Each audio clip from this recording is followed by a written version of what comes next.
already too late, said Oberika sadly. Our own men and our sons have joined the ranks of the stranger. They have joined his religion, and they help to uphold his government. If we should try to drive out the white men in Umuofia, we should find it easy. There are only 2 of them. But what of our own people who are following their way and have been given power? They would go to Umuru and bring the soldiers, and we would be like Abame. He paused for a long time and then said, I told you on my last visit to Mbanta how they hanged Aneto. What has happened to that piece of land in dispute? Asked Okonkwo. The white man's court has decided that it should belong to Nama's family, who had given much money to the white man's messengers and interpreter. Does the white man understand our custom about land? How can he, when he does not even speak our tongue? But he says that our customs are bad, and our own brothers who have taken up his religion also say that our customs are bad.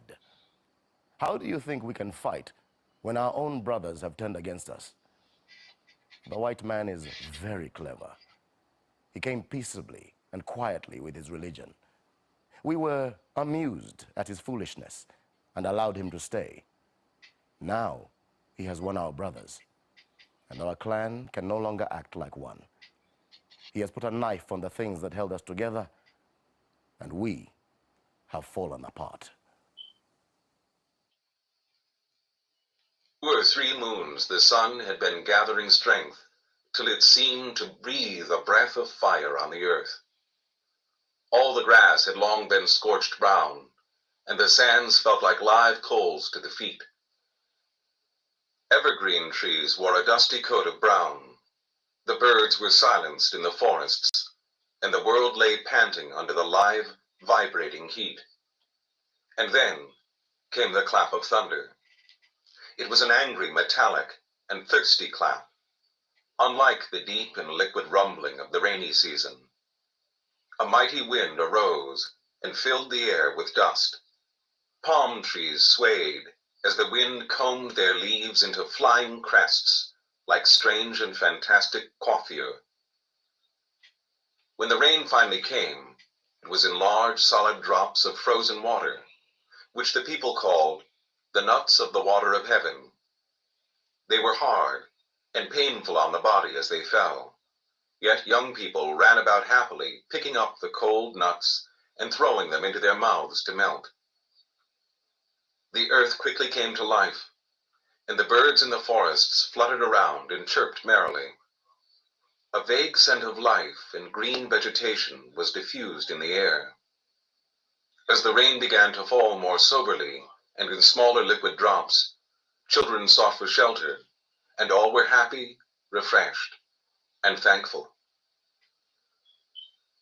Okonkwo and his family worked very hard to plant a new farm, but it was like beginning life anew, without the vigor and enthusiasm of youth, like learning to become left-handed in old age. Work no longer had for him the pleasure it used to have, and when there was no work to do, he sat in a silent half-sleep. His life had been ruled by a great passion, to become one of the lords of the clan. That had been his life spring, and he had all but achieved it. Then, everything had been broken. He had been cast out of his clan, like a fish onto a dry, sandy beach, panting. Clearly, his personal god, or chi, was not made for great things. A man could not rise beyond the destiny of his chi. The saying of the elders was not true, that if a man said yea, his chi also affirmed. Here was a man whose chi said nay, despite his own affirmation. The old man, Uchendu, saw clearly that Okonkwo had yielded to despair, and he was greatly troubled. He would speak to him after the Isa Ifi ceremony. The youngest of Uchendu's 5 sons, Amikwu, was marrying a new wife. price had been paid, and all but the last ceremony had been performed. Amikwu and his people had taken palm wine to the bride's kinsmen about 2 moons before Okonkwo's arrival in Mbanta. And so it was time for the final ceremony of confession. The daughters of the family were all there, some of them having come a long way from their homes in distant villages. Uchendu's eldest daughter had come from Obodo, nearly half a day's journey away. The daughters of Uchendu's brothers were also there. It was a full gathering of Umuofia, in the same way as they would meet if a death occurred in the family. There were 22 of them. They sat in a big circle on the ground, and the bride sat in the center, with a hen in her right hand. Uchendu sat by her, holding the ancestral staff of the family. All the other men stood outside the circle, watching. Their wives watched also.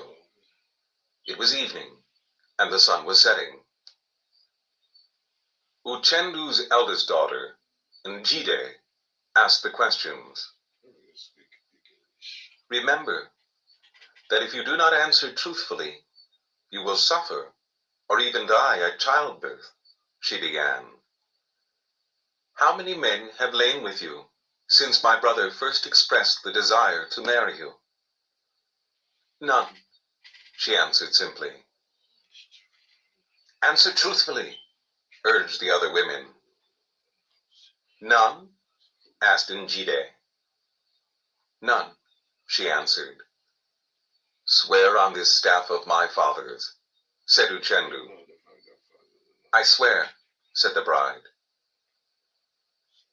Uchendu took the hen from her, slit its throat with a sharp knife, and allowed some of the blood to fall in his ancestral staff. From that day, Amikwu took the young bride to his hut, and she became his wife. The daughters of the family did not return to their homes immediately, but spent 2 or 3 days with their kinsmen.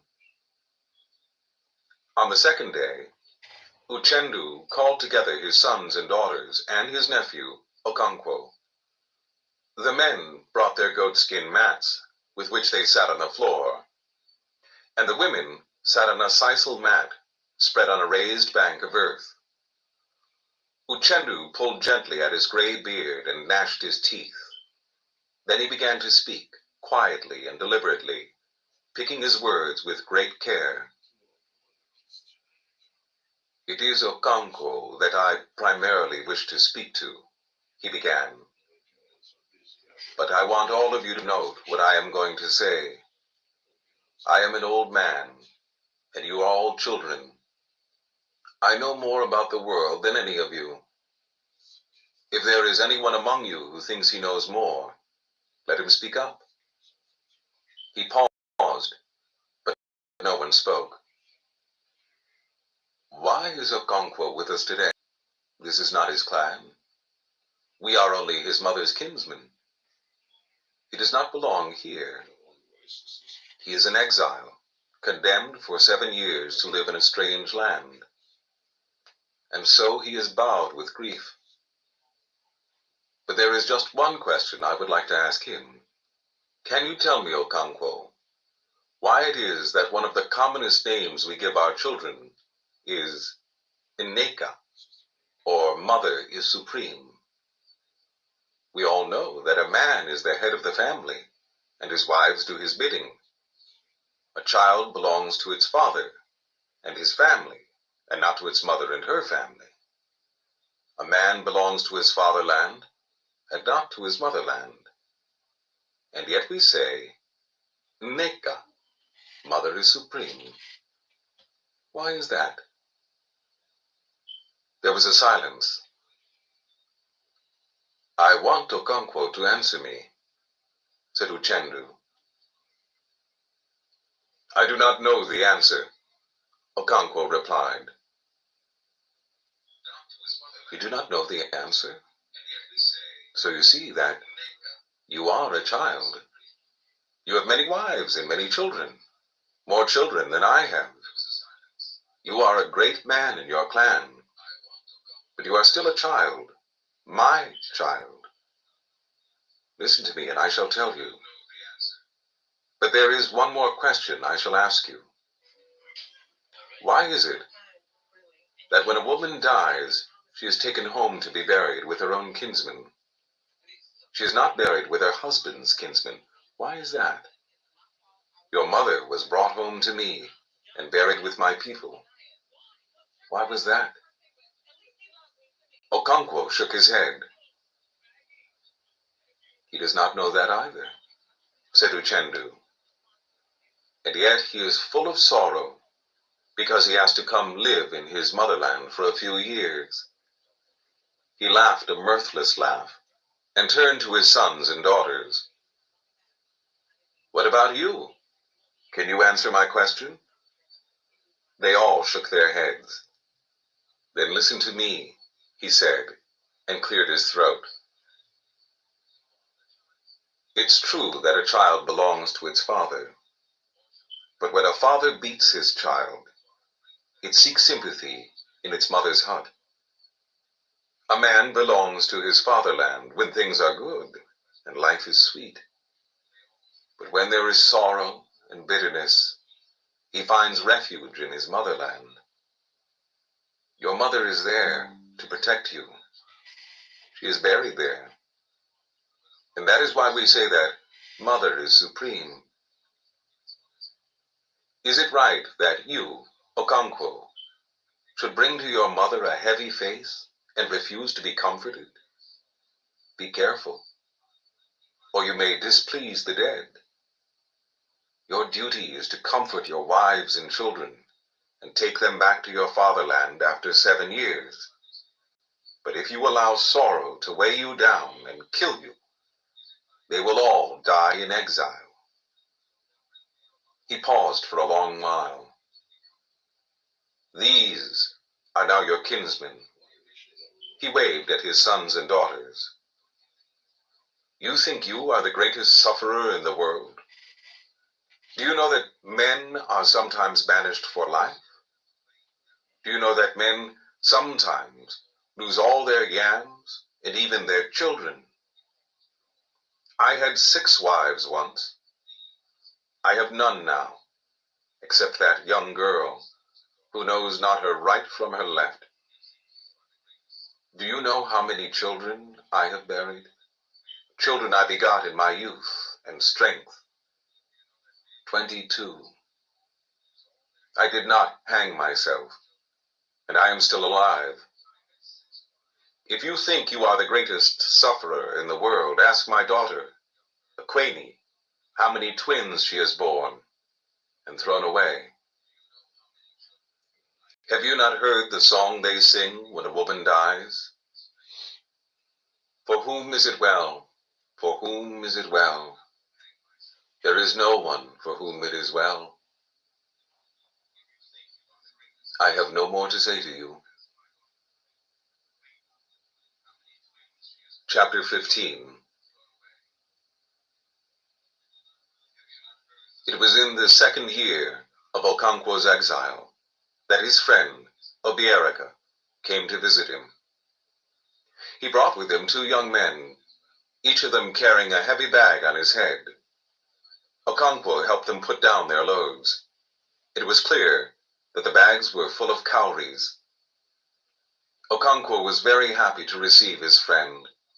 His wives and children were very happy too, and so were his cousins and their wives, when he sent for them and told them who his guest was.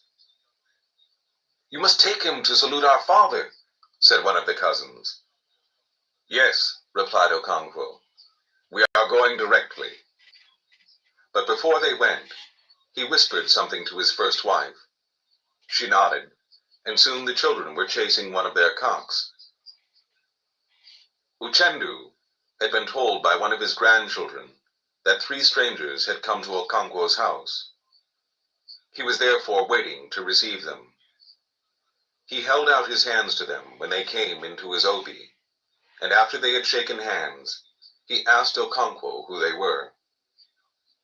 This is Obierika, my great friend. I have already spoken to you about him. Yes, said the old man, turning to Obierica. My son has told me about you, and I am happy you have come to see us. I knew your father, Iweka. He was a great man. He had many friends here, and came to see them quite often.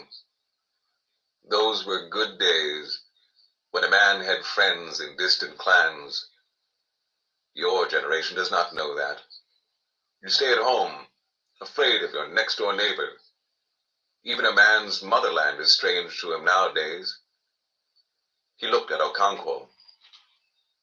I am an old man, and I like to talk. That is all I am good for now.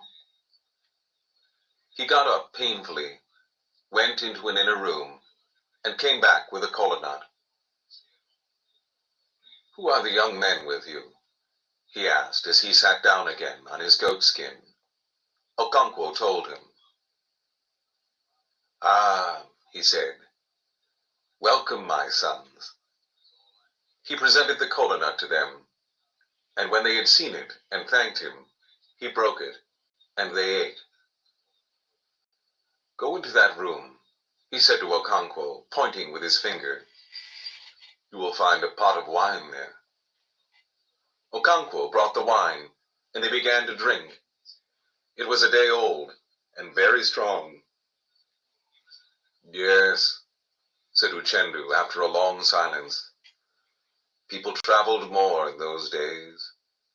There is not a single clan in these parts that I do not know very well. Aninta, Umuazu, Ikeocha, Ilumelu, Abame. I know them all. Have you heard, asked Obierica, that Abame is no more? How is that? Asked Uchendu and Okonkwo together. Abame has been wiped out, said Obierica. It is a strange and terrible story. If I had not seen the few survivors with my own eyes and heard their story with my own ears, I would not have believed. Was it not on an Eke day that they fled into Umuofia? He asked his two companions, and they nodded their heads. 3 moons ago, said Obierica, on an Eke market day, a little band of fugitives came into our town. Most of them were sons of our land, whose mothers had been buried with us. But there were some, too, who came because they had friends in our town, and others who could think of nowhere else open to escape. And so they fled into Umuofia with a woeful story. He drank his palm wine, and Okonkwo filled his horn again. He continued, during the last planting season, a white man had appeared in their clan. An albino, suggested Okonkwo. He was not an albino. He was quite different. He sipped his wine. And he was riding an iron horse. The first people who saw him ran away, but he stood, beckoning to them. In the end, the fearless ones went near and even touched him. The elders consulted their oracle, and it told them that the strange man would break their clan and spread destruction among them. Obierica again drank a little of his wine. And so they killed the white man and tied his iron horse to their sacred tree, because it looked as if it would run away to call the man's friends. I forgot to tell you another thing, which the oracle said. It said that other white men were on their way. They were locusts, it said, and that first man was their harbinger, sent to explore the terrain, and so they killed him. What did the white man say before they killed him? Asked Uchendu. He said nothing, answered one of Obierica's companions. He said something, only they did not understand him, said Obierica. He seemed to speak through his nose. One of the men told me, said Obiera's other companion, that he repeated over and over again a word that resembled Mbino. Perhaps he'd been going to Mbino and had lost his way. Anyway, resumed Obiera, they killed him and tied up his iron horse. This was before the planting season began. For a long time nothing happened. The rains had come and yams had been sown. The iron horse was still tied to the sacred silk cotton tree. And then one morning, 3 white men, led by a band of ordinary men like us, came to the clan. They saw the iron horse and went away again. Most of the men and women of Abame had gone to their farms. Only a few of them saw these white men and their followers. For many market weeks, nothing else happened. They have a big market in Abame on every other Afo day, and, as you know, the whole clan gathers there. That was the day it happened. The 3 white men and a very large number of other men surrounded the market. They must have used a powerful medicine to make themselves invisible until the market was full, and they began to shoot. Everybody was killed, except the old and the sick who were at home, and a handful of men and women whose chi were wide awake and brought them out of that market. He paused. Their clan is now completely empty. Even the sacred fish in their mysterious lake have fled, and the lake has turned the color of blood. A great evil has come upon their land, as the oracle had warned. There was a long silence. Uchendu ground his teeth together audibly. Then he burst out. Never kill a man who says nothing. Those men of Abame were fools. What do they know about the man? He ground his teeth again and told a story to illustrate his point. Mother Kite once sent her daughter to bring food. She went and brought back a duckling. You have done very well, said Mother Kite to her daughter. But tell me, what did the mother of this duckling say when you swooped and carried its child away? It said nothing, replied the young kite. It just walked away. You must return the duckling, said Mother Kite. There is something ominous behind the silence. And so Daughter Kite returned the duckling and took a chick instead.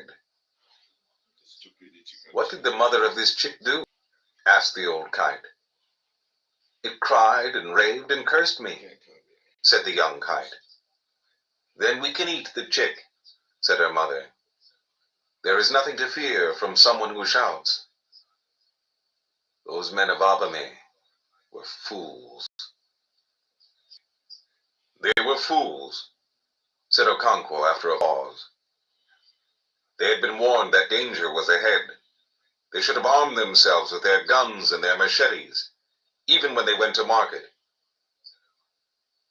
They have paid for their foolishness, said Obiera. But I am greatly afraid. We have heard stories about white men who made the powerful guns and the strong drinks and took slaves away across the seas, but no one thought the stories were true. There is no story that is not true, said Uchendu. The world has no end, and what is good among one people is an abomination with others. We have albinos among us. Do you not think that they came to our clan by mistake, that they have strayed from their way to a land where everybody is like them?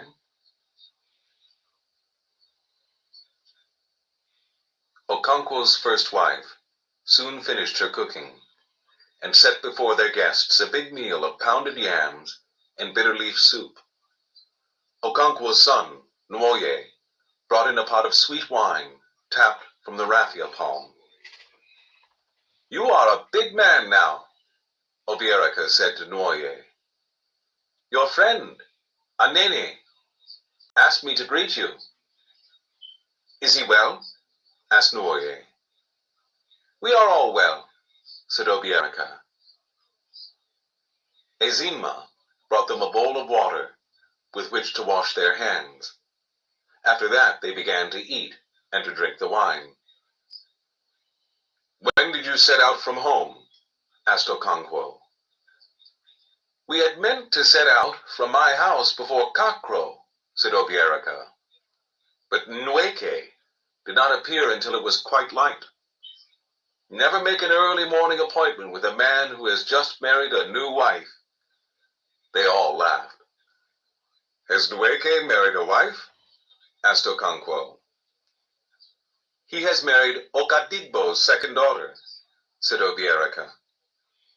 That is very good, said Okonkwo.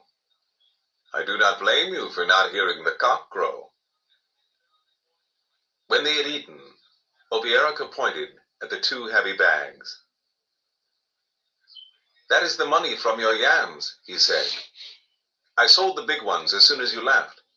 Later on, I sold some of the seed yams and gave out others to sharecroppers.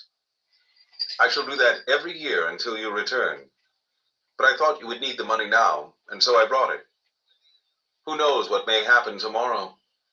Perhaps green men will come to our clan and shoot us. God will not permit it, said Okonkwo. I do not know how to thank you. I can tell you, said Obiaraka. Kill one of your sons for me. That will not be enough, said Okonkwo. Then kill yourself, said Obiaraka. Forgive me, said Okonkwo, smiling. I shall not talk about thanking you any more. Chapter 16. When, nearly 2 years later, Obiaraka paid another visit to his friend in exile, the circumstances were less happy. The missionaries had come to Umuofia. They had built their church there, won a handful of converts, and were already sending evangelists to the surrounding towns and villages. That was a source of great sorrow to the leaders of the clan, but many of them believed that the strange faith and the white man's God would not last. None of his converts was a man whose word was heeded in the assembly of the people. None of them was a man of title. They were mostly the kind of people that were called efulefu, worthless, empty men. The imagery of an efulefu in the language of the clan was a man who sold his machete and wore the sheath to battle. Chielo, the priestess of Agbala, called the converts the excrement of the clan, and the new faith was a mad dog that had come to eat it up. What moved Obiaraka to visit Okonkwo was the sudden appearance of the latter's son, Nwoye, among the missionaries in Umuofia. What are you doing here? Obiaraka had asked when, after many difficulties, the missionaries had allowed him to speak to the boy. I am one of them, replied Nwoye. How is your father? Obiaraka asked, not knowing what else to say. I don't know. He is not my father, said Nwoye, unhappily. And so, Obiaraka went to Mbanta to see his friend. And he found that Okonkwo did not wish to speak about Nwoye.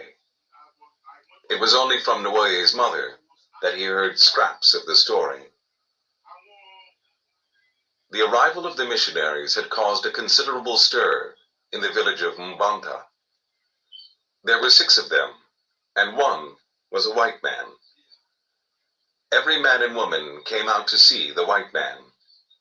Stories about these strange men had grown since one of them had been killed in Abame, and his iron horse tied to the sacred silk cotton tree. And so everybody came to see the white man. It was the time of year when everybody was at home. The harvest was over. When they had all gathered, The white man began to speak to them. He spoke through an interpreter, who was an Igbo man, though his dialect was different and harsh to the ears of Mbanta. Many people laughed at his dialect and the way he used words strangely. Instead of saying, myself, he always said, my buttocks. But he was a man of commanding presence, and the clansmen listened to him. He said he was one of them, as they could see from his color and his language. The other 4 black men were also their brothers, although one of them did not speak Igbo. The white man was also their brother, because they were all sons of God. And he told them about this new God, the creator of all the world and all the men and women. He told them that they worshipped false gods, gods of wood and stone. A deep murmur went through the crowd when he said this. He told them that the true God lived on high, and that all men, when they died, went before him for judgment. Evil men and all the heathen who in their blindness bowed to wood and stone were thrown into a fire that burned like palm oil. But good men, who worshipped the true God, lived forever in his happy kingdom. We have been sent by this great God to ask you to leave your wicked ways and false gods and turn to him, so that you may be saved when you die, he said. Your buttocks understand our language, said someone lightheartedly, and the crowd laughed. What did he say? The white man asked his interpreter. But before he could answer, another man asked a question. Where is the white man's horse? He asked. The Igbo evangelists consulted among themselves and decided that the man probably meant bicycle. They told the white man, and he smiled benevolently. Tell them, he said, that I shall bring many iron horses when we have settled down among them.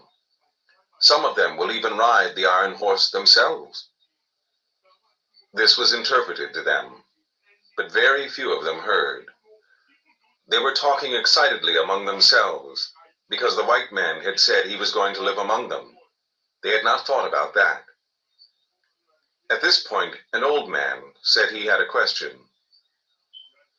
Which is this God of yours? The goddess of the earth? The god of the sky? Amadiora? Thunderbolt? Or what? The white man, and he immediately gave his answer. All the gods you have named are not gods at all. They are gods of deceit, who tell you to kill your fellows and destroy innocent children. There is only one, and he has the earth, the sky, you and us. If we leave our gods, God, asked another man, who will protect us from the anger of our neglected gods and ancestors? Your gods are not alive and cannot do you any harm, replied the white man. They are pieces of wood and stone. When this was interpreted to the men of Mbanta, they broke into derisive laughter. These men must be mad, they said to themselves. How else could they say that Ani and Amadiora were harmless? And Idemili and Ogugu too? And some of them began to go away. Then the missionaries burst into song. It was one of those gay and rollicking tunes of evangelism which had the power of plucking at silent and dusty chords in the heart of an Igbo man. The interpreter explained each verse to the audience, some of whom now stood enthralled. It was a story of brothers who lived in darkness and in fear, ignorant of the love of God. It told of one sheep out on the hills, away from the gates of God and from the tender shepherd's care. After the singing, the interpreter spoke about the Son of God, whose name was Jesu Christi. Okonkwo, who only stayed in the hope that it might come to chasing the men out of the village or whipping them, now said, "You told us with your own mouth that there was only one God. Now you talk about his son. He must have a wife then." The crowd agreed. "I did not say he had a wife," said the interpreter, somewhat lamely. "Your buttock said he had a son," said the joker. "So he must have a wife, and all of them must have buttocks." The missionary ignored him and went on to talk about the Holy Trinity. At the end of it, Okonkwo was fully convinced that the man was mad. He shrugged his shoulders and went away to tap his afternoon palm wine. But there was a young lad who had been captivated. His name was Nwoye, Okonkwo's first son. It was not the mad logic of the Trinity that captivated him. He did not understand it. It was the poetry of the new religion, something felt in the marrow. The hymn about brothers who sat in darkness and in fear seemed to answer a vague and persistent question that haunted his young soul. The question of the twins crying in the bush, and the question of Ikemefuna, who was killed. He felt a relief within as the hymn poured into his parched soul. The words of the hymn were like the drops of frozen rain melting on the dry palate of the panting earth. Nwoye's callow mind was greatly puzzled.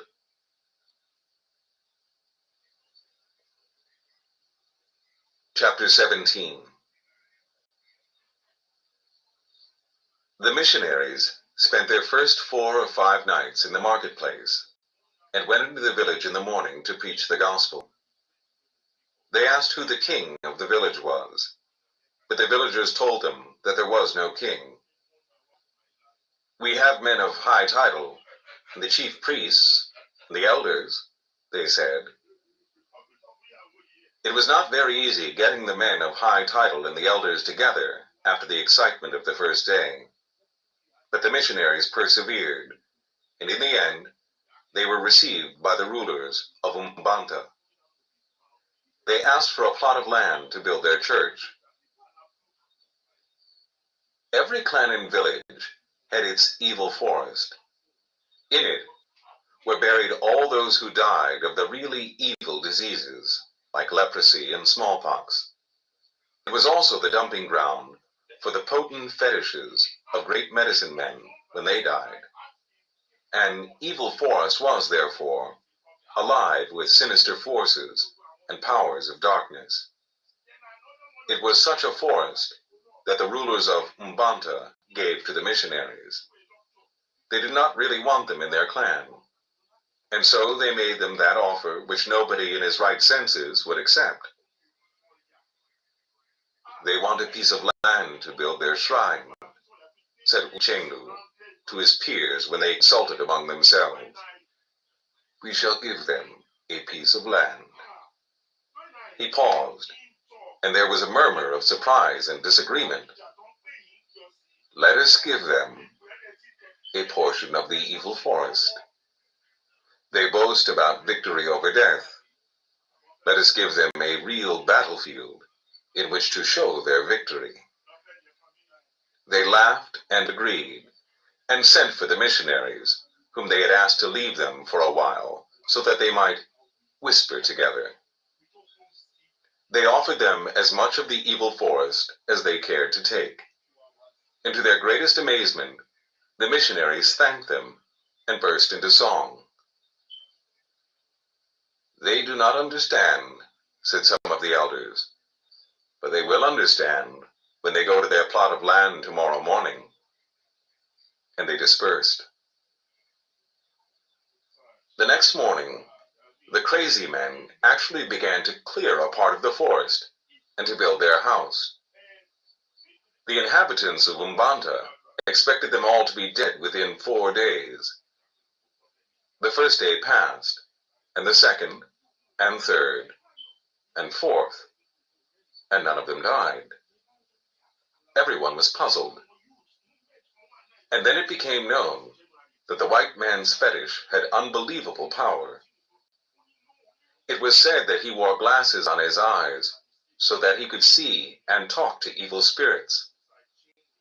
Not long after, he won his first 3 converts. Although Nwoye had been attracted to the new faith from the very first day, he kept it secret. He dared not go too near the missionaries for fear of his father. But whenever they came to preach in the open marketplace or the village playground, Nwoye was there, and he was already beginning to know some of the simple stories they told. "We have now built a church," said Mr. Kiaga, the interpreter, who was now in charge of the infant congregation. The white man had gone back to Umuofia, where he built his headquarters, and from where he paid regular visits to Mr. Kiaga's congregation at Umbanta. "We have now built a church," said Mr. Kiaga, "and we want you all to come in every 7th day to worship the true God." On the following Sunday, Nwoye passed and repassed the little red earth and thatch building without summoning enough courage to enter. He heard the voice of singing, and although it came from a handful of men, it was loud and confident. Their church stood on a circular clearing that looked like the open mouth of the evil forest. Was it waiting to snap its teeth together? After passing and repassing by the church, Nwoye returned home. It was well known among the people of Mbanta that their gods and ancestors were sometimes long-suffering and would deliberately allow a man to go on defying them. But even in such cases, they set their limit at 7 market weeks, or 28 days. Beyond that limit, no man was suffered to go. And so excitement mounted in the village as the 7th week approached, since the impudent missionaries built their church in the evil forest. The villagers were so certain about the doom that awaited these men that 1 or 2 converts thought it wise to suspend their allegiance to the new faith. At last, the day came by which all the missionaries should have died, but they were still alive, building a new red earth and thatch house for their teacher, Mr. Kiaga. That week, they won a handful more converts, and for the first time, they had a woman. Her name was Neka, the wife of Amadi, who was a prosperous farmer. She was very heavy with child. Neka had had 4 previous pregnancies and childbirths, but each time she had borne twins, and they had been immediately thrown away. Her husband and his family were already becoming highly critical of such a woman, and were not unduly perturbed when they found she had fled to join the Christians. It was a good riddance. One morning, Okonkwo's cousin, Amikwu, was passing by the church on his way from the neighboring village when he saw Nwoye. He was greatly surprised, and when he got home, he went straight to Okonkwo's hut and told him what he had seen. The women began to talk excitedly, but Okonkwo was moved. It was late afternoon before Nwoye returned and saluted his father, but he did not answer. Nwoye turned round to walk into the inner compound when his father, suddenly overcome with fury, sprang to his feet and gripped him by the neck. "Where have you been?" he stammered. Nwoye struggled to free himself from the choking grip. "Answer me," roared Okonkwo, "before I kill you." He seized a heavy stick that lay on the dwarf wall and hit him 2 or 3 savage blows. "Answer me," he roared again. Nwoye stood looking at him and did not say a word. The women were screaming outside, afraid to go in. "Leave that boy at once," said a voice in the outer compound. It was Okonkwo's uncle, Uchendu. "Are you mad?" Okonkwo did not answer, but he left hold of Nwoye, who walked away and never returned. He went back to the church and told Mr. Kiaga that he had decided to go to Umuofia, where the white missionary had set up a school to teach young Christians to read and write. Mr. Kiaga's joy was very great.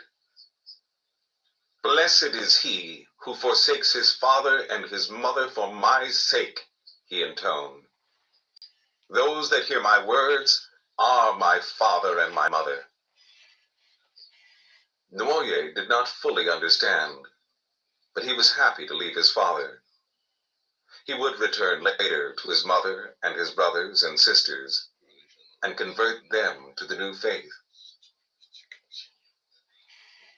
As Okonkwo sat in his hut that night, gazing into a log fire, he thought over the matter.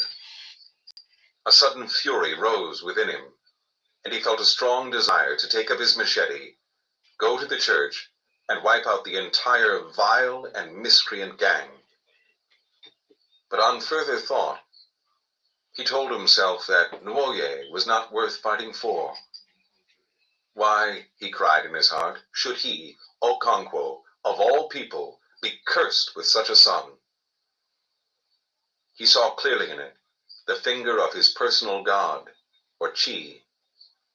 For how else could he explain his great misfortune and exile, and now his despicable son's behavior? Now that he had time to think of it, his son's crime stood out in its stark enormity. To abandon the gods of one's father and go about with a lot of effeminate men, clucking like old hens, was the very depth of abomination. Suppose when he died, all his male children decided to follow Nwoye's steps and abandon their ancestors. Okonkwo felt a cold shudder run through him at the terrible prospects, like the prospect of annihilation. He saw himself and his fathers crowding round their ancestral shrine, waiting in vain for worship and sacrifice, and finding nothing but ashes of bygone days, and his children the while praying to the white man's God. If such a thing were ever to happen, he, Okonkwo, would wipe them off the face of the earth. Okonkwo was popularly called the Roaring Flame. As he looked into the log fire, he recalled the name. He was a flaming fire. How then could he have begotten a son like Nwoye, degenerate and effeminate? Perhaps he was not his son. No, he could not be. His wife had played him false. He would teach her. But Nwoye resembled his grandfather, Unoka, who was Okonkwo's father. He pushed the thought out of his mind. He, Okonkwo, was called a flaming fire. How could he have begotten a woman for a son? At Nwoye's age, Okonkwo had already become famous throughout Umuofia for his wrestling and his fearlessness. He sighed heavily, and as if in sympathy, the smoldering log also sighed. And immediately, Okonkwo's eyes were opened, and he saw the whole matter clearly. Living fire begets cold, impotent ash. He sighed again, deeply. Chapter 18. The young church in Mbanta had a few crises early in its life. At first, the clan had assumed that it would not survive, but it had gone on living and gradually became stronger. The clan was worried, but not overmuch. If a gang of Efelefu decided to live in the evil forest, it was their own affair. When one came to think of it, the evil forest was a fit home for such undesirable people. It was true they were rescuing twins from the bush, but they never brought them into the village. As far as the villagers were concerned, the twins still remained where they had been thrown away. Surely the earth goddess would not visit the sins of the missionaries on the innocent villagers. But on one occasion, the missionaries had tried to overstep the bounds. 3 converts had gone into the village and boasted openly that all the gods were dead and impotent, and that they were prepared to defy them by burning all their shrines. "Go and burn your mother's genitals," said one of the priests. The men were seized and beaten until they streamed with blood. After that, nothing happened for a long time between the church and the clan. But stories were already gaining ground that the white man had not only brought a religion, but also a government. It was said that they had built a place of judgment in Umuofia to protect the followers of their religion. It was even said that they had hanged one man who killed a missionary. Although such stories were now often told, they looked like fairy tales in Umbanda, and did not as yet affect the relationship between the new church and the clan. There was no question of killing a missionary here, for Mr. Kiaga, despite his madness, was quite harmless. As for his converts, no one could kill them without having to flee from the clan, for in spite of their worthlessness, they still belonged to the clan. And so nobody gave serious thought to the stories about the white man's government or the consequences of killing the Christians. If they became more troublesome than they already were, they would simply be driven out of the clan. And the little church was at that moment too deeply absorbed in its own troubles to annoy the clan. It all began over the question of admitting outcasts. These outcasts, or Osu, seeing new religion welcomed twins and such abominations, thought that it was possible that they would also be received. And so one Sunday, 2 of them went into the church. There was an immediate stir. But so great was the work the new religion had done among the converts that they did not immediately leave the church when the outcasts came in. Those who found themselves nearest to them merely moved to another seat. It was a miracle. But it only lasted till the end of the service. The whole church raised a protest and was about to drive these people out when Mr. Kiaga stopped them and began to explain. "Before God," he said, "there is no slave or free. We are all children of God, and we must receive these, our brothers."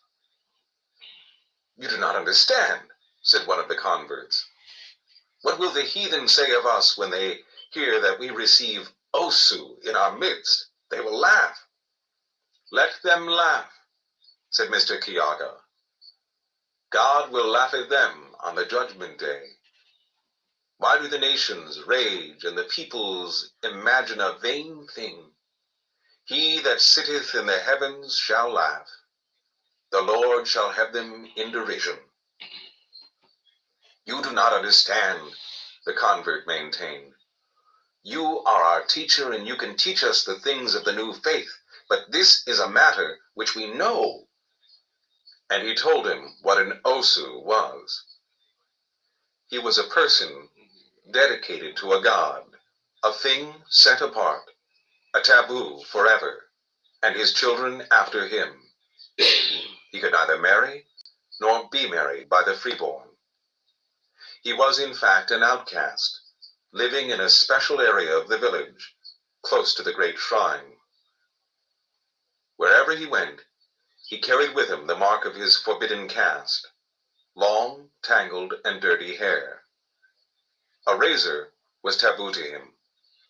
An Osu could not attend an assembly of the freeborn, and they in turn could not shelter under his roof. He could not take any of the 4 titles of the clan, and when he died, he was buried by his kind in the evil forest. How could such a man be a follower of Christ? He needs Christ more than you and I, said Mr. Kiaga. Then I shall go back to the clan, said the convert, and he went. Mr. Kiaga stood firm, and it was his firmness that saved the young church. The wavering converts drew inspiration and confidence from his unshakable faith. He ordered the outcasts to shave off their long tangled hair. At first, they were afraid they might die.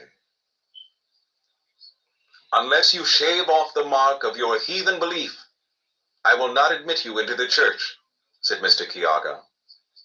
You fear that you will die. Why should that be? How are you different from other men who shave their hair? The same God created you and them, but they have cast you out like lepers. It is against the will of God, who has promised everlasting life to all who believe in his holy name. The heathen say you will die if you do this or that, and you are afraid. They also said I would die if I built my church on this ground. Am I dead? They said I would die if I took care of twins. I am still alive. The heathen speak nothing but falsehood. Only the word of our God is true. The 2 outcasts shaved off their hair, and soon they were the strongest adherents of the new faith. And what was more, nearly all of the Osu in Mbanta followed their example. It was in fact one of them who in his zeal brought the church into serious conflict with the clan a year later by killing the sacred python, the emanation of the god of water. The royal python was the most revered animal in Mbanta and all the surrounding clans. It was addressed as Our Father, and was allowed to go wherever it chose, even into people's beds. It ate rats in the house, and sometimes swallowed hens' eggs. If a clansman killed a royal python accidentally, he made sacrifices of atonement and performed an expensive burial ceremony, such as was done for a great man. No punishment was prescribed for a man who killed the python knowingly. Nobody thought that such a thing could ever happen. Perhaps it never did happen. That was the way the clan at first looked at it. No one had actually seen the man do it.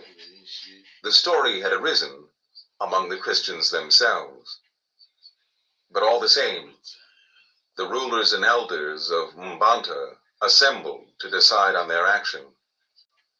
Many of them spoke at great length and in fury. The spirit of wars was upon them.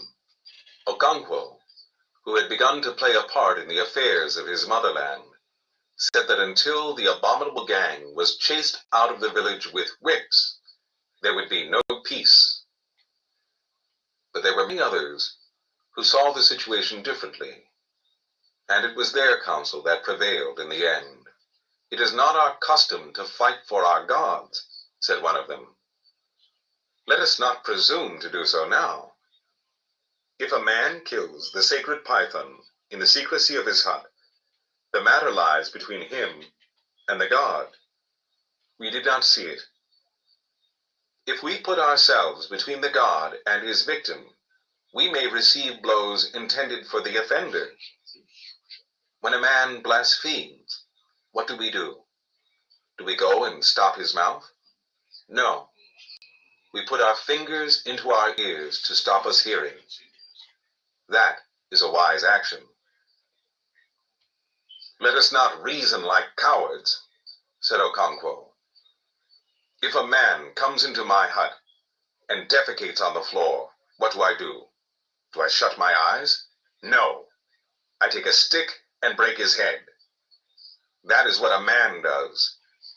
These people are daily pouring filth over us, and Okeke says we should pretend not to see. Okonkwo made a sound full of disgust.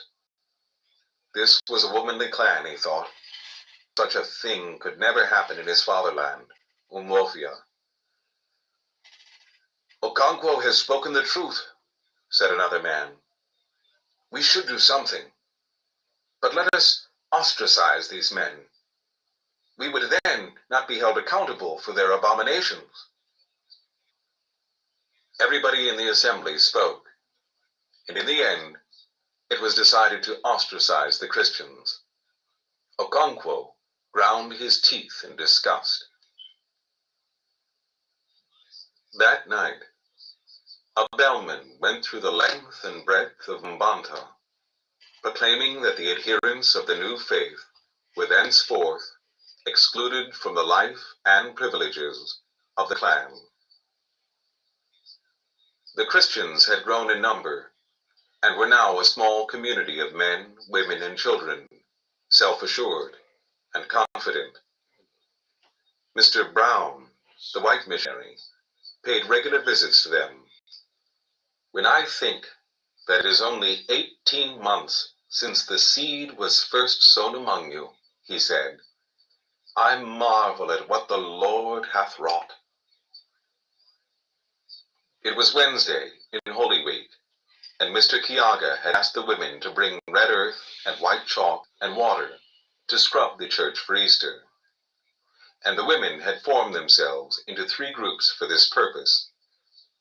They set out early that morning, some of them with their water pots to the stream, another group with hoes and baskets to the village red earth pit, and the others to the chalk quarry. Mr. Kiaga was praying in the church when he heard the women talking excitedly. He rounded off his prayer and went to see what it was all about.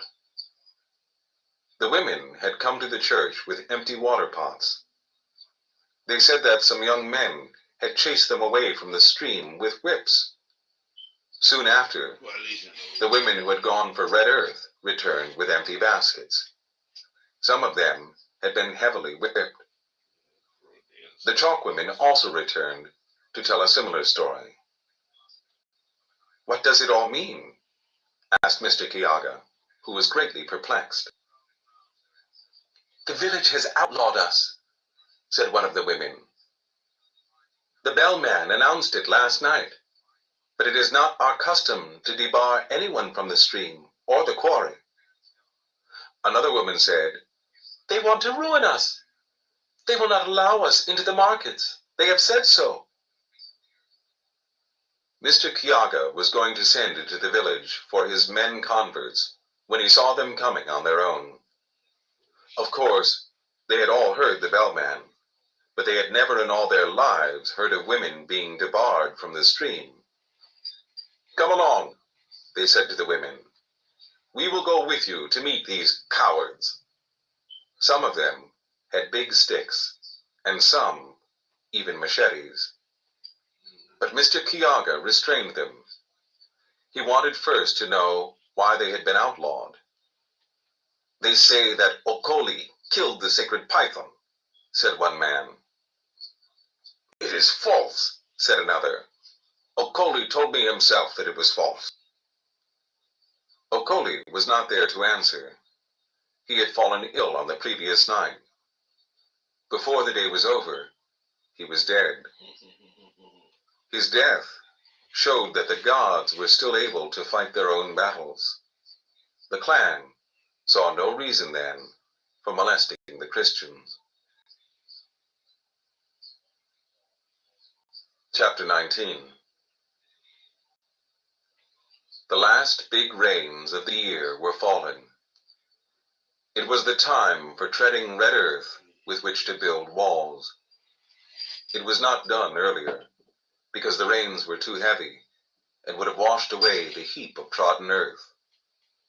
And it could not be done later, because harvesting would soon set in, and after that, the dry season. It was going to be Okonkwo's last harvest in Mbanta. The 7 wasted and weary years were at last dragging to a close. Although he had prospered in his motherland, Okonkwo knew that he would have prospered even more in Umuofia, in the land of his fathers, where men were bold and warlike. In these 7 years, he would have climbed to the utmost heights, and so he regretted every day of his exile. His mother's kinsmen had been very kind to him, and he was grateful, but that did not alter the facts. He had called the first child born to him in exile Nneka, Mother is Supreme, out of politeness to his mother's kinsmen. But 2 years later, when a son was born, he called him Umuofia, begotten in the wilderness. As soon as he entered his last year in exile, Okonkwo sent money to Obierika to build him 2 huts in his old compound, where he and his family would live until he built more huts and the outside wall of his compound. He could not ask another man to build his own obi for him, nor the walls of his compound. Those things a man built for himself, or inherited from his father. As the last heavy rains of the year began to fall, Obierika sent word that the 2 huts had been built, and Okonkwo began to prepare for his return after the rains. He would have liked to return earlier and build his compound that year before the rains stopped, but in doing so, he would have taken something from the full penalty of 7 years, and that could not be. So he waited impatiently for the dry season to come. It came slowly. The rain became lighter and lighter until it fell in slanting showers. Sometimes the sun shone through the rain and a light breeze blew. It was a gay and airy kind of rain. The rainbow began to appear, and sometimes 2 rainbows, like a mother and her daughter, the one young and beautiful, and the other an old and faint shadow. The rainbow was called the python of the sky. Okonkwo called his 3 wives and told them to get things together for a great feast. "I must thank my mother's kinsmen before I go," he said. Ikemefuna still had some cassava left on her farm from the previous year. Neither of the other wives had.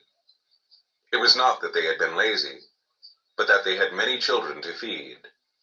It was therefore understood that Ikemefuna would provide cassava for the feast. Nwoye's mother and Ojiogo would provide the other things like smoked fish, palm oil, and pepper for the soup. Okonkwo would take care of meat and yams. Ikemefuna rose early on the following morning and went to her farm with her daughter, Izima, and Ojiogo's daughter, Obiageli, to harvest cassava tubers. Each of them carried a long cane basket, a machete for cutting down the soft cassava stem, and a little hoe for digging out the tuber. Fortunately, a light rain had fallen during the night, and the soil would not be very hard. "It will not take us long to harvest as much as we like," said Ikemefuna.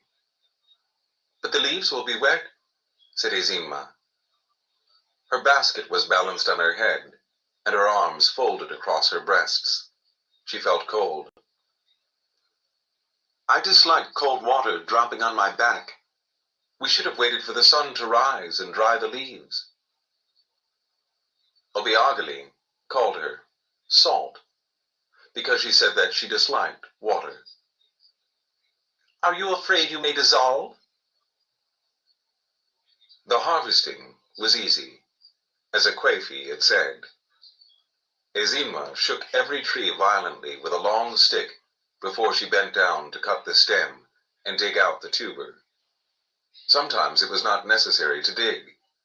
They just pulled the stump, and earth rose, roots snapped below, and the tuber was pulled out.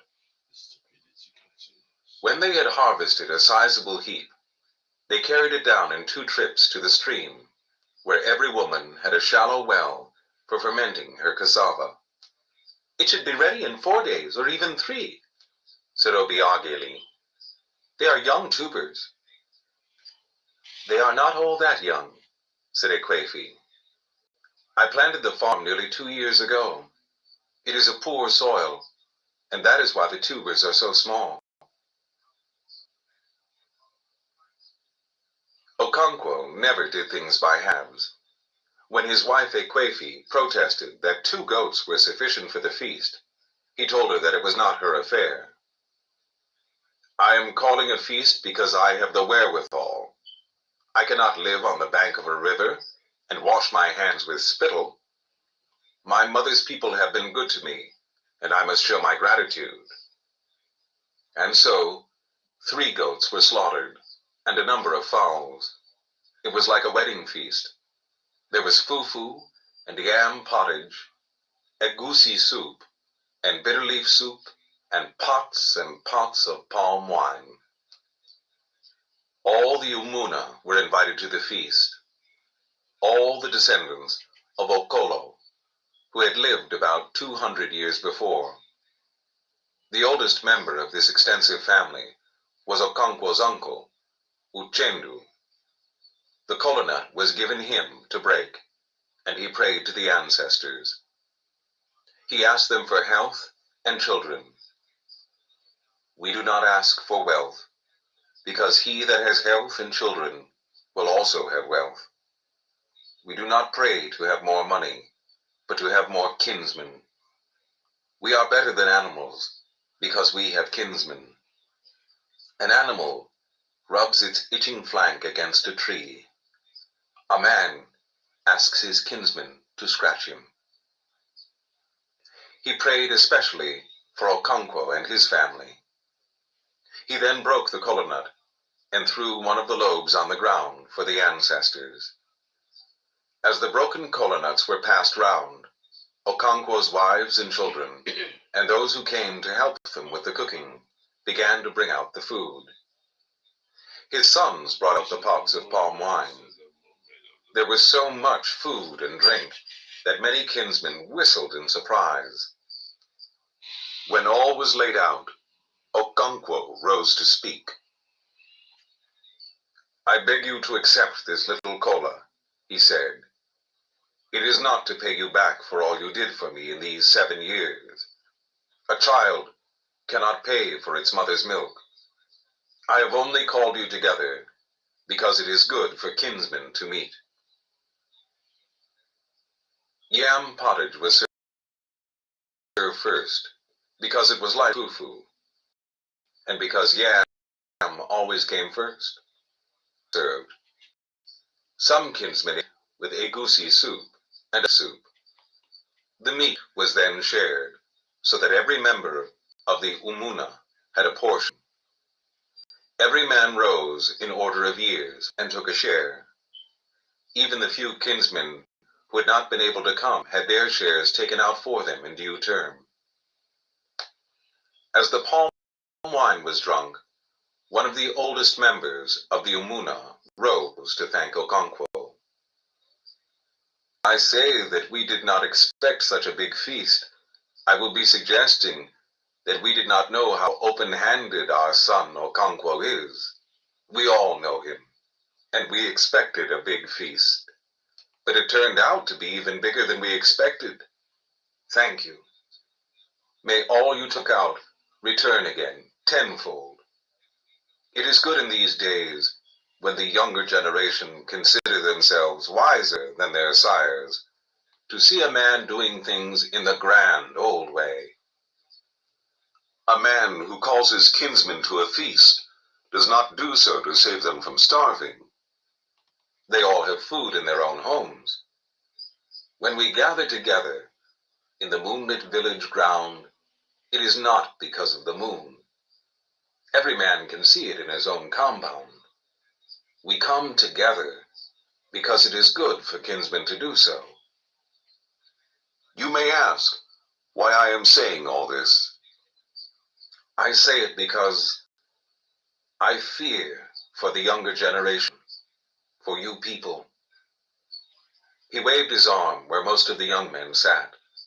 As for me, I have only a short while to live, and so have Uchendo and Unochukwu and Emefo. But I fear for you young people, because you do not understand how strong is the bond of kinship. You do not know what it is to speak with one voice. And what is the result? An abominable religion has settled among you. A man can now leave his father and his brothers. He can curse the gods of his fathers and his ancestors like a hunter's dog that suddenly goes mad and turns on his master. I fear for you. I fear for the clan.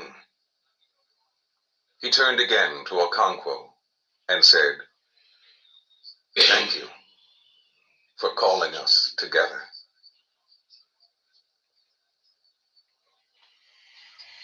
Part 3, Chapter 20. 7 years was a long time to be away from one's clan. A man's place was not always there, waiting for him. As soon as he left, someone else rose and filled it. The clan was like a lizard. If it lost its tail, it soon grew another. Okonkwo knew these things. He knew that he had lost his place among the 9 masked spirits who administered justice in the clan. He had lost the chance to lead his warlike clan against the new religion, which, he was told, had gained ground. He had lost the years in which he might have taken the highest titles in the clan. But some of these losses were not irreparable. He was determined that his return should be marked by his people. He would return with a flourish and regain the 7 wasted years.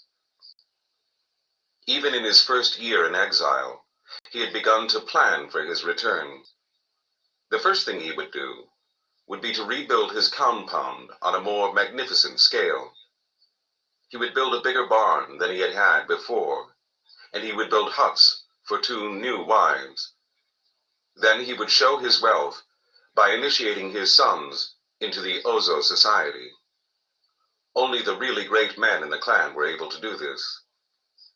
Okonkwo saw clearly the high esteem in which he would be held, and he saw himself taking the highest title in the land. As the years of exile passed one by one, it seemed to him that his chi might now be making amends for the past disaster. His yams grew abundantly, not only in his motherland, but also in Umuofia, where his friend gave them out year by year to sharecroppers. Then the tragedy of his first son had occurred. At first, it appeared as if it might prove too great for his spirit. But it was a resilient spirit, and in the end, Okonkwo overcame his sorrow. He had 5 other sons, and he would bring them up in the way of the clan. He sent for the 5 sons, and they came and sat in his obi. The youngest of them was 4 years old. "You have all seen the great abomination of your brother. Now he is no longer my son, or your brother. I will only have a son who is a man, who will hold his head up among my people. If any one of you prefers to be a woman, let him follow Nwoye now, while I am alive, so that I can curse him. If you turn against me when I am dead, I will visit you and break your neck." Okonkwo was very lucky in his daughters. He never stopped regretting that his Ima was a girl. Of all his children, she alone understood his every mood. A bond of sympathy had grown between them as the years had passed. Ezinma grew up in her father's exile and became one of the most beautiful girls in Mbanta. She was called Crystal of Beauty, as her mother had been called in her youth. The young, ailing girl who had caused her mother so much heartache had been transformed almost overnight into a healthy, buoyant maiden. She had, it was true, her moments of depression, when she would snap at everybody like an angry dog. These moods descended on her suddenly, and for no apparent reason, but they were very rare and short-lived. As long as they lasted, she could bear no other person but her father. Many young men and prosperous middle-aged men of Mbanta came to marry her, but she refused them all, because her father had called her one evening and said to her, "There are many good and prosperous people here, but I shall be happy if you marry in Umuofia when we return home." That was all he had said, but Ezinma had seen clearly all the thought and hidden meaning behind the few words, and she had agreed. "Your half-sister, Obiageli, will not understand me," Okonkwo said, "but you can explain to her." Although they were almost the same age, Ezinma wielded a strong influence over her half-sister. She explained to her why they should not marry yet, and she agreed also. And so the two of them refused every offer of marriage in Mbanta. "I wish she were a boy," Okonkwo thought within himself. She understood things so perfectly. Who else among his children could have read his thoughts so well? With two beautiful grown-up daughters, his return to Umuofia would attract considerable attention. His future sons-in-law would be men of authority in the clan. The poor and unknown would not dare to come forth. Umuofia had indeed changed during the 7 years Okonkwo had been in exile. The church had come and led many astray. Not only the lowborn and the outcast, but sometimes a worthy man had joined it. Such a man was Ogbuefi Ugana, who had taken 2 titles, and who, like a madman, had cut the anklet of his titles and carried away to join the Christians. The white missionary was very proud of him, and he was one of the first men in Umuofia to receive the sacrament of Holy Communion, or Holy Feast, as it was called in Igbo. Ogbuefi Ugana had thought of the feast in terms of eating and drinking, only more holy than the village variety. He had therefore put his drinking horn into his goatskin bag for the occasion. But apart from the church, the white men had also brought a government. They had built a court where the district commissioner judged cases in ignorance. He had court messengers who brought men to him for trial. Many of these messengers came from Umuru, on the bank of the great river where the white men first came many years before, and where they had built the center of their religion and trade and government. These court messengers were greatly hated in Umuofia because they were foreigners and also arrogant and high-handed. They were called Kotma, and because of their ash-colored shorts, they earned the additional name of ashy buttocks. They guarded the prison, which was full of men who had offended against the white man's law. Some of these prisoners had thrown away their twins, and some had molested the Christians. They were beaten in the prison by the Kotma and made to work every morning clearing the government compound and fetching wood for the white commissioner and the court messengers. Some of these prisoners were men of title, who should be above such mean occupation. They were grieved by the indignity and mourned for their neglected farms. As they cut grass in the morning, The younger men sang in time with the strokes of their machetes. Kotma of the ash buttocks, he is fit to be a slave. The white man has no sense, he is fit to be a slave. The court messengers did not like to be called ashy buttocks, and they beat the men, but the song spread in Umuofia. Okonkwo's head was bowed in sadness as Yobierika told him these things. Perhaps I have been away too long, Okonkwo said, almost to himself. But I cannot understand these things you tell me. What is it that has happened to our people? Why have they lost the power to fight? Have you not heard how the white man wiped out Abame? Asked Obierika. I have heard, said Okonkwo. But I have also heard that Abame people were weak and foolish.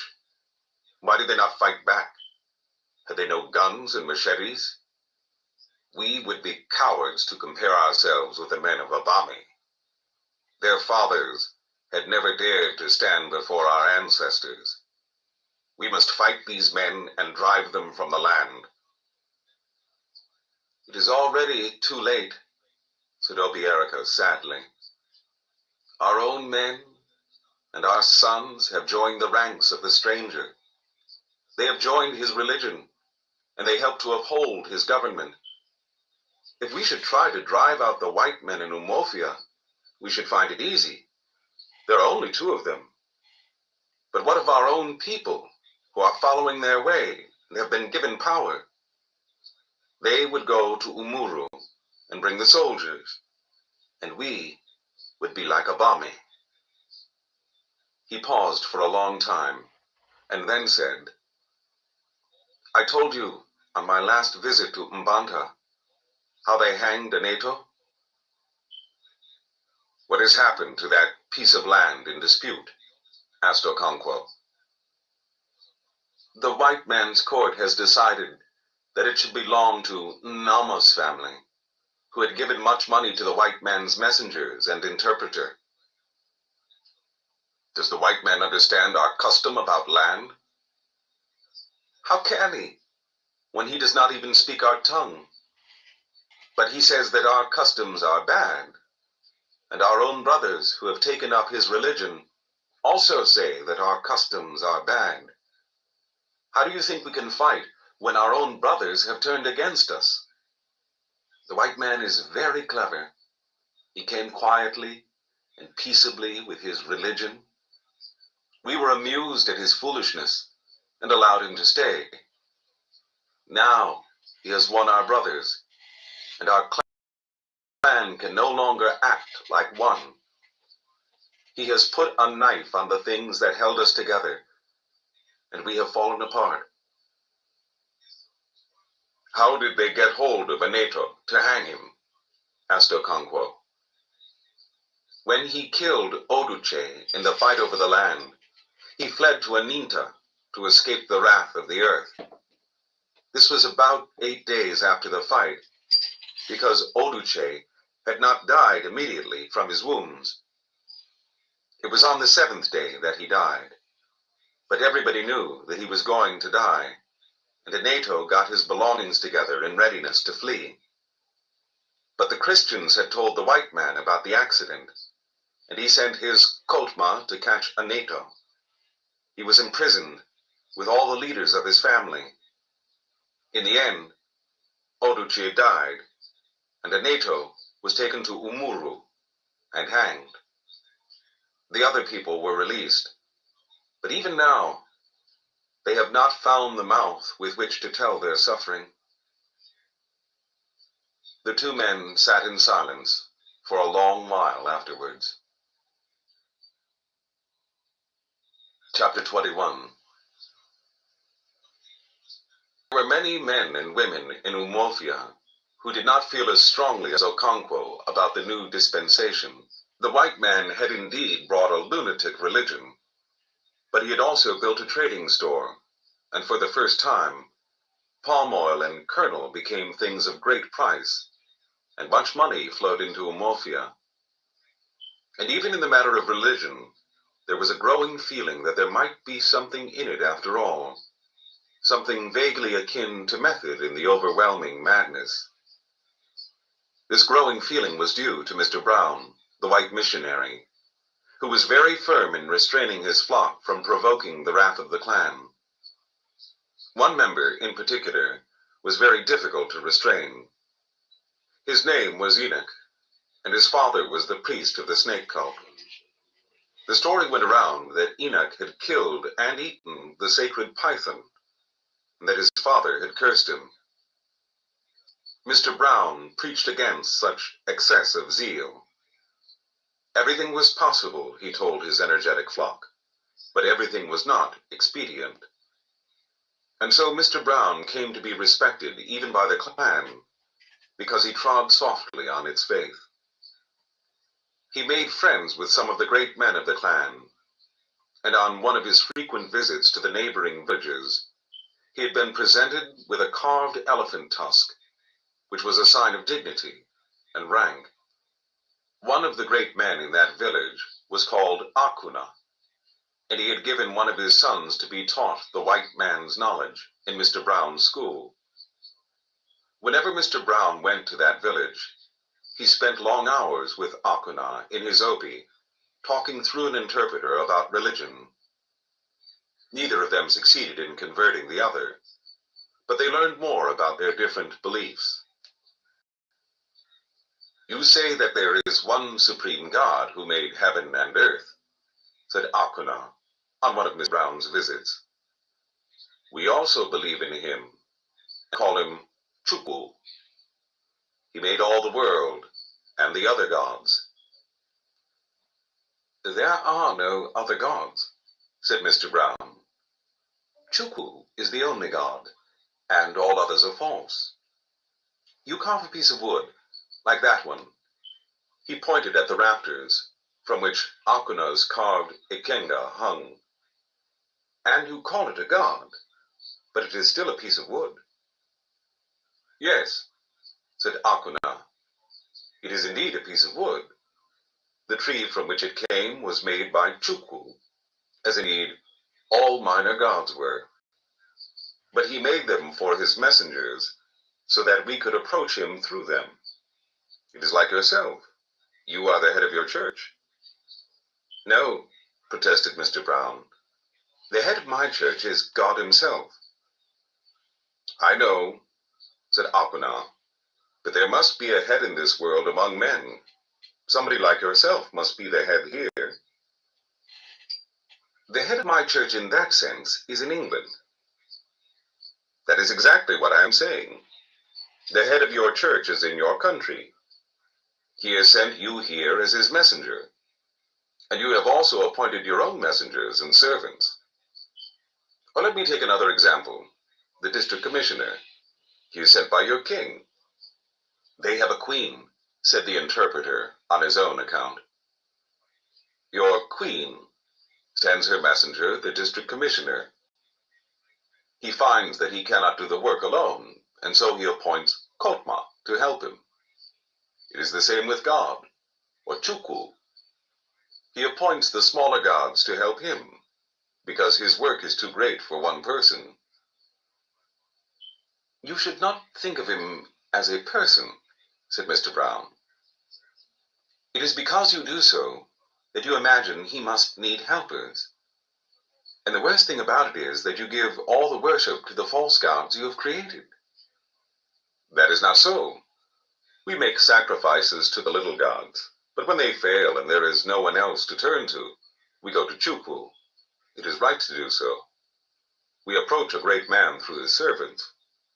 But when his servants fail to help us, then we go to the last source of hope. We appear to pay greater attention to the little gods, but that is not so. We worry them more because we are afraid to worry their master. Our fathers knew that Chukwu was the overlord, and that is why many of them gave their children the name Chukwuka. Chukwu is supreme." "You said one interesting thing," said Mr. Brown. "You are afraid of Chukwu. In my religion, Chukwu is a loving father and need not be feared by those who do his will. But we must fear him when we are not doing his will, said Akuna. And who is to tell his will?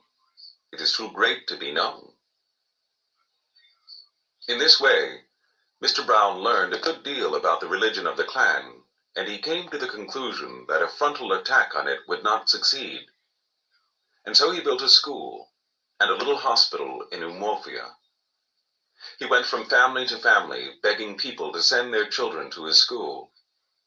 But at first they only sent their slaves, or sometimes their lazy children. Mr. Brown begged and argued and prophesied. He said that the leaders of the land in the future would be men and women who had learned to read and write. If Umuofia failed to send her children to the school, strangers would come from other places to rule them. They could already see that happening in the native court, where the DC was surrounded by strangers who spoke his tongue. Most of these strangers came from the distant town of Umuru, on the bank of the great river where the white man first went. In the end, Mr. Brown's arguments began to have an effect. More people came to learn in his school, and he encouraged them with gifts of singlets and towels. They were not all young, these people who came to learn. Some of them were 30 years old or more. They worked on their farms in the morning and went to school in the afternoon. And it was not long before the people began to say that the white man's medicine was quick in working. Mr. Brown's school produced quick results. A few months in it were enough to make one a court messenger, or even a court clerk. Those who stayed longer became teachers. And from Umuofia, laborers went forth into the Lord's vineyard. New churches were established in the surrounding villages, and a few schools with them. From the very beginning, religion and education went hand in hand. Mr. Brown's mission grew from strength to strength, and because of its link with the new administration, it earned a new social prestige. But Mr. Brown himself was breaking down in health. At first he ignored the warning signs, but in the end, he had to leave his flock, sad and broken.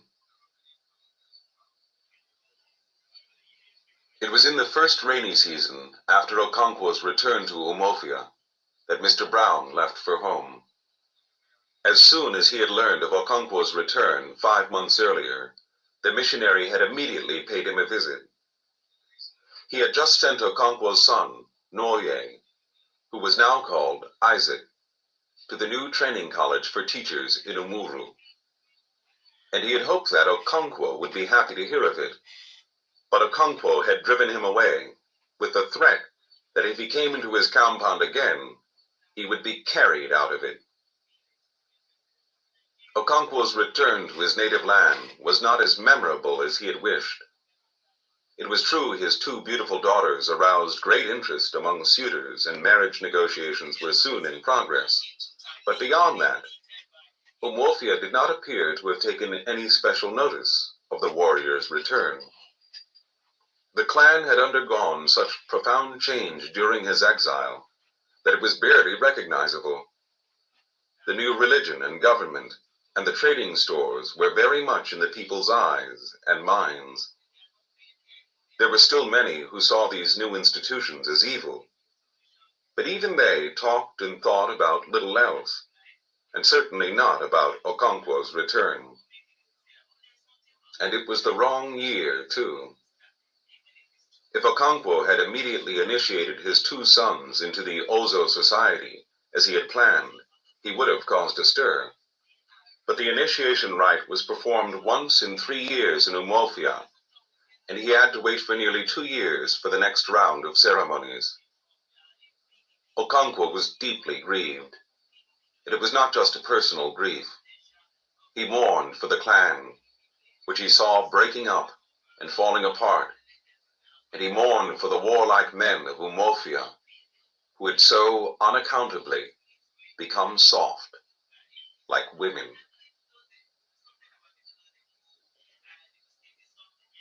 Chapter 22. Mr. Brown's successor was the Reverend James Smith, and he was a different kind of man. He condemned openly Mr. Brown's policy of compromise and accommodation. He saw things as black and white, and black was evil. He saw the world as a battlefield in which the children of light were locked in mortal conflict with the sons of darkness.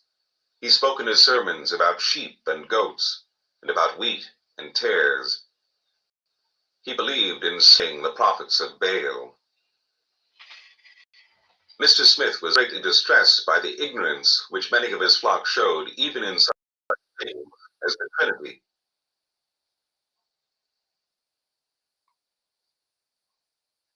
Of the stranger. They have joined his religion, and they help to uphold his government. If we should try to drive out the white men in Umuofia, we should find it easy. There are only 2 of them. But what of our own people who are following their way and have been given power? They would go to Umuru and bring the soldiers, and we would be like Abame. He paused for a long time and then said, I told you on my last visit to Mbanta how they hanged Aneto. What has happened to that piece of land in dispute? Asked Okonkwo. The white man's court has decided that it should belong to Nama's family, who had given much money to the white man's messengers and interpreter. Does the white man understand our custom about land? How can he, when he does not even speak our tongue? But he says that our customs are bad, and our own brothers who have taken up his religion also say that our customs are bad. How do you think we can fight when our own brothers have turned against us? The white man is very clever. He came peaceably and quietly with his religion. We were amused at his foolishness and allowed him to stay. Now he has won our brothers, and our clan can no longer act like one.